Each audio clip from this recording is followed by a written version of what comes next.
अस्सलाम वालेकुम दोस्तों। आज हम आपको एक ऐसे शख्स के बारे में बताने जा रहे हैं जिसे ताकत का इतना घमंड था कि उसने खुद को खुदा कह डाला।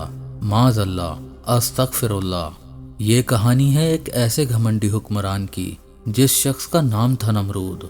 नमरूद एक ऐसा शख्स था जिसे अल्लाह ताला ने दुनिया की हर नेमत दी थी, दौलत, ताकत और एक बड़ा लश्कर और बड़े बड़े महलात भी, मगर उसने अल्लाह ताला का शुक्र अदा करने के बजाय अपने घमंड में खुद को खुदा कहना शुरू कर दिया। इसी दौरान हजरत इब्राहीम अलैहिस्सलाम उसके ज़माने में पैगंबर बनाए गए। हजरत इब्राहीम अलैहिस्सलाम ने नमरूद को दावत दी कि सिर्फ अल्लाह ताला की इबादत करो, लेकिन नमरूद ने घमंड से कहा, तेरा रब कौन है? हजरत इब्राहीम अलैहिस्सलाम ने फरमाया, मेरा रब तो वो है जो जिंदगी देता है और मौत देता है। नमरूद तकब्बुर से मुस्कुराया और बोला, यह तो मैं भी कर सकता हूँ। फिर नमरूद ने दो कैदियों को बुलाया जिनको सजाए मौत हो चुकी थी। फिर उसने एक कैदी को रिहा कर दिया और एक को फांसी लगा दिया और हजरत इब्राहीम अलैहिस्सलाम से कहने लगा, देखो, एक को मैंने जिंदगी दे दी और एक को मैंने मौत दे दी।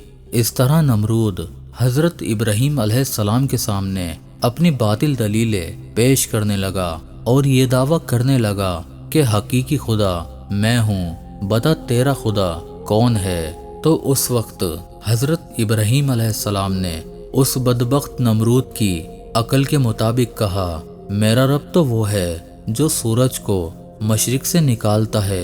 अगर तू खुदा है तो उसे मगरिब से निकाल कर दिखा।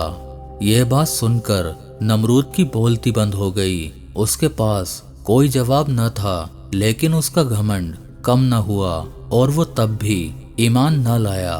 चुनांचे हजरत इब्राहीम अलैहिस्सलाम की बार बार दावत हक देने से नमरूद तंग आ गया और तंग आकर नमरूद इब्राहीम अलैहिस्सलाम से कहने लगा कि अगर तेरा खुदा सच्चा है तो उसको बोल कि अपनी फौज भेजे और मेरे साथ जंग करे।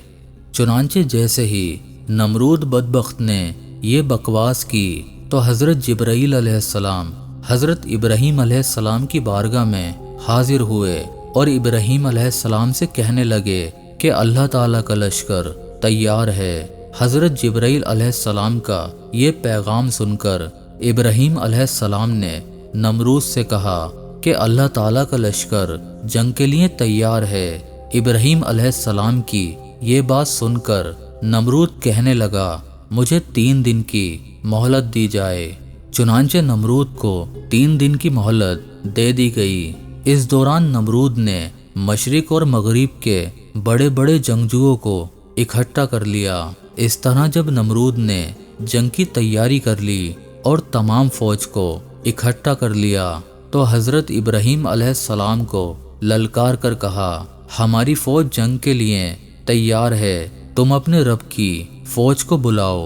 चुनांचे उस वक्त हजरत इब्राहीम अलैहिस्सलाम ने अल्लाह ताला की बारगाह में दुआ की तो उस वक्त अल्लाह ताला ने मच्छरों की एक फौज को भेजा। उन मच्छरों की तादाद इतनी ज्यादा थी कि उन मच्छरों के अंदर सूरज भी नजर नहीं आता था। अल्लाह ताला ने इन मच्छरों की फौज को नमरूदी फौज के ऊपर मुसल्लत कर दिया तो ये मच्छर देखते ही देखते नमरूदी फौज का गोश्त खा गए और उनका खून पी गए। तमाम नमरूदी फौज की हड्डियां ही हड्डियां बाकी रह गईं। चुनांचे इस दर्दनाक मंजर को देखकर नमरूद अपने महल की तरफ भाग खड़ा हुआ और अपनी बीवी के कमरे में जाकर छिप गया।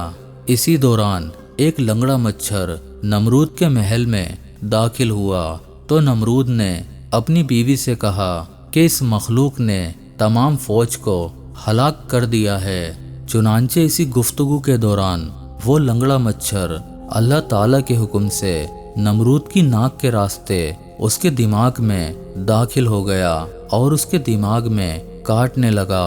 अब नमरूद की ऐसी हालत हो चुकी थी कि कभी वो अपने सर पर चप्पलें मारता तो कभी वो अपने सर को दीवारों में पटकता। नमरूद ने अपने दरबार में یہ حکم جاری کر دیا کہ جب وہ اپنے دربار میں جاتا تو ہر درباری اس کو اپنے جوتے اور چپل اٹھا کر اس کے سر پر مارتا۔ سر میں مارنے سے اسے چند لمحوں کے لیے قرار آتا، لیکن پھر سے جب مچھر اس کے دماغ میں کاٹنے لگتا تو اس کی پھر سے وہی حالت ہو جاتی۔ اسی طرح 40 روز اس عذاب میں مبتلا رہ کر دیکھتے دیکھتے وہ طاقتور حکمران جسے اپنی دولت اور لشکر پر ناز تھا، ایک چھوٹے سے مچھر کے آگے ہار گیا اور کچھ ہی دنوں میں اسی مچھر کے درد سے تڑپ تڑپ کر مر گیا۔ تو دوستو یہ تھا نمرود کا انجام، ایک ایسی مثال جو قیامت تک انسان کو یہ سبق دیتی رہے گی کہ طاقت کا گھمنڈ ہمیشہ اللہ کے عذاب کا سبب بنتا ہے۔ تو دوستو یہ تھی ہماری آج کی ویڈیو۔ اگر آپ کو یہ واقعہ پسند آیا ہو تو ضرور لائک، شیئر اور سبسکرائب کریں اور کومنٹ میں لکھیں کہ آپ کو اس واقعہ سے کیا سبق سیکھنے کو ملا۔ دوستو آپ کے ایک لائک شیئر سے ہماری حوصلہ افزائی ہوتی ہے۔ جزاکم اللہ خیرن۔ اللہ حافظ۔